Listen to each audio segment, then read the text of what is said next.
જો ભાઈબંધ મિત્રો બેહાડી દીધા છે કપડા હંકેલવા. કહું છું ને, કાંઈક ને કાંઈક તમારી દીકરી કામ હોપી હતી અને હું બાજુમાં આવીને બેહું ને એટલે ખબર પડી જાય અમારા હાહુને કે જમાઈ કાંઈક સવાલ કરવાના છે. સવાલ મારો એવો છે ભાઈબંધ મિત્રો, વિડીયો છેલ્લે સુધી જોઈજો, મજા આવશે. સવાલ એવો છે કે તમારી દીકરી છે એ બહુ શાંત છે, હંમેશાનો હસતો ચહેરો હોય, કાળું મોઢું ક્યારેય ન હોય. હું તો કહું છું, પણ મારા જે ભાઈબંધ મિત્રો બધા મારી સાથે જોડાયેલા છે એ બધા વિડીયો જોવે છે તો એટલો બધો શાંત સ્વભાવ, હસતો ચહેરો, જ્યારે જોઈએ ત્યારે ચહેરો હસતો જ હોય. તો એનું કારણ શું? પહેલાથી કારણ કે મારા લગ્ન થયા એ પહેલાનો સમય તો મને ન ખબર હોય કે પહેલેથી શાંત છે, પહેલેથી આવો હસતો ચહેરો રાખે છે કે અહીંયા સાસરામાં આવ્યા પછી હસતો ચહેરો થયો, શાંત થઈ ગયા. આપણે એમ કહીએ ને ભાઈબંધ મિત્રો કે ગળ હુંદી કોણે પાય, આપણે પૂછીએ માડીને કે ગળ હુંદી કોણે પાય. ગળ હુંદી જે પાય ને એની જેવા થાય એવું કહે છે.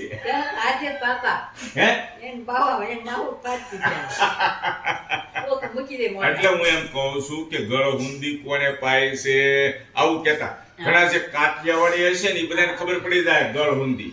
બાકી ઘણા ખરા બીજા મિત્રો નહીં સમજે, એમ કે છે કે હેતલ કુમાર ગળ હુંદી નું કહે છે. એ હું જ્યારે દીકરા દીકરીનો જન્મ થાય ને ત્યારે સૌ પ્રથમ મોઢે પોતું મૂકે છે ને ગળ હુંદી. મધ હોય કે પછી શું હોય, આ ગળનું પાણી હોય, આ ઘી, એ મોઢે સૌથી પહેલા કોણ અડાડે છે, મૂકે છે, પોતું કોણ મૂકે છે? પેલા પૈયું મૂકતા ને, પેલા તો માવું મૂકો ને પછી તો પૈયું નો આવ્યું. પૈયું મૂકતા એમ ને.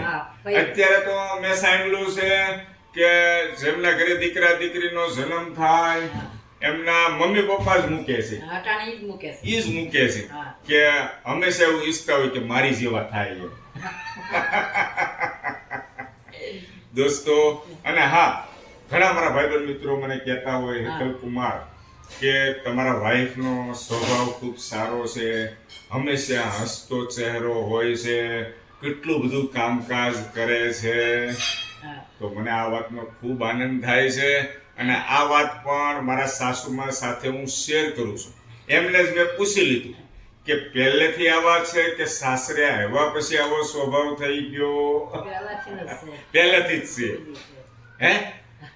એટલે હું તો ખૂબ ભાગ્યશાળી છું કે આવા ધર્મપત્ની તમારી દીકરી મને મળે અને મને આમ ખૂબ આનંદ થાય છે જીવનની અંદર. અને પતિ પત્નીનો પ્રેમ મારા ભાઈબંધ મિત્રો સાથે હંમેશા હું શેર કરતો હોઉં છું. બધા મિત્રોને જય શ્રી કૃષ્ણ, જય શ્રી કૃષ્ણ.